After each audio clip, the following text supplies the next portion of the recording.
All right, I've got to be kind of fast about this. My video seems to, or my camera seems to translate twilight as basically daytime, but I have about 10 minutes before sunset. I don't know at what point twilight gets too dark even for my camera, so we'll say basically I have 20 minutes to make this video, but that should basically be enough time. The argument is really simple, and that's, oh yeah, politics. You know what? It's in the title. You should, if you can read, you know what series this is. What this comes down to is, this isn't really a specific article I'm talking about. It's just an argument which I agree with, which is that I think that if someone knowingly falsely accuses someone of a crime, well, first of all, I think there should be a punishment set out in the beginning. So it should be decided, more or less, you should have a, I'm not promoting, more or less in the beginning of a trial, you should have a, they should go through all the crimes, blind, I think, but maybe they should go through all the crimes and say, from both perspectives, say, if this person is guilty, if the defendant is guilty, then they should get this they should get this punishment. They should go to jail for this amount of time. They should get this fine. They should be on probation for this amount of time. But if the defendant, if they're countersuing or something like that, they're saying no, it's actually this other person's fault, and it is the other person's fault. The attacker or the whatever the opposite of the defendant is, the claimant. If it's the claimant's fault, in fact, then they should get this punishment and this punishment and this punishment. But anyways, it should be set out, assuming that this person is guilty, they should get this punishment. And then after that, after the punishment is set, they can take stuff off for extenuating circumstances, for stuff like, oh, they were drunk. We're hard on drunk people, but, you know, drunk people still aren't actively aware of what they're doing. That doesn't make it manslaughter when they hit someone with their car. It's still murder, but, well, no, actually, I think it is manslaughter in that case. But, anyways, what that is that, I don't think that, I think that the punishment should be preset, and then you can change stuff for extenuating circumstances, but once the punishment is set, if it's proved that someone is knowingly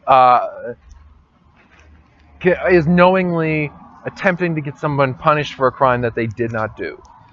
So, well, I don't really want to use the most obvious example just because, or the one that comes to mind, just because that's not the only situation that I'm talking about. Oh, here's a situation that I've seen a couple of times. Two people are getting divorced. One person says to the sues the other person, saying that they hit the kids.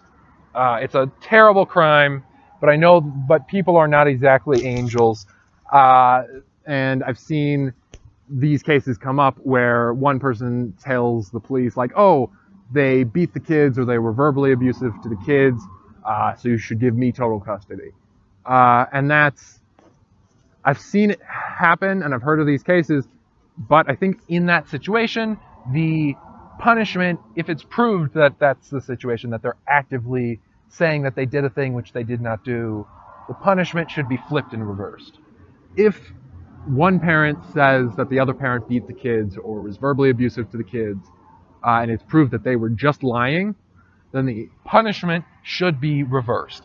So the parent who was accused of being verbally or physically abusive to the kids would have gotten 5 years in jail. The person who accused them, therefore, should get 5 years in jail, in my mind. That's not to say that I think that would ever happen, but I think in the very least, what you should have is some sort of lying in court punishment, which is significant.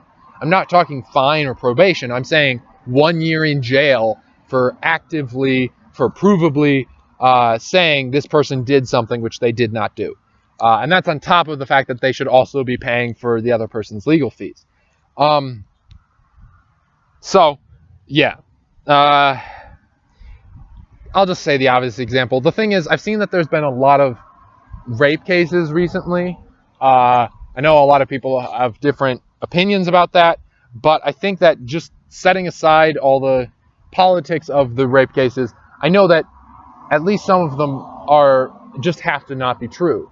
Not just because of the pure number of them, and that there's certainly a lot of copycat things, and but I've seen a whole bunch of them, of course, where people are either misled or just not good people. Where it's it's the kind of thing where like two people get drunk, they hook up, and then a week later the woman or the man, or the man or the man, or the woman or the woman, but one of them regrets it a week later and says, "Oh, it's rape." Of course, I don't think many people actually support claims like that. But if it's proved that that is what happened, or if that it's knowing falsehood, I think that that person, that accuser, should get the penalty for rape. I don't think it'll happen, but I think in the very least there should be you accuse someone of a terrible crime and tried to get them convicted of it, even though they are completely innocent.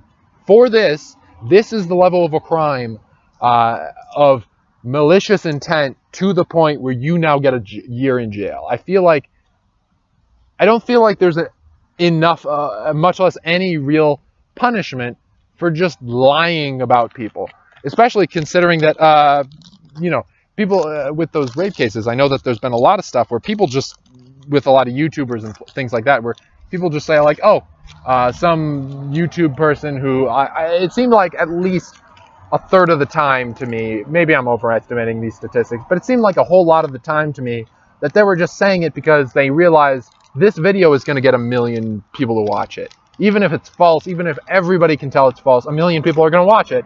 And because of ad revenue, I'm going to get X amount of money for that. I'm going to get $500 on that 1 million views. I'm going to trash my reputation, but then maybe not. Maybe people will believe me. I've seen a lot of perfectly good YouTubers who have been just trashed because people think like, oh, I'm just going to accuse them of rape, and people are going to watch the video. And I think those people should be punished as well. Maybe not for a year in jail because they didn't actively try to sue them, but certainly for something like massive penalty, lost income, stuff like that. All right, so this is politics. So enjoy the generalized outro. It is getting too dark to record this anymore. You might not be able to tell, but I can. So enjoy the generalized outro.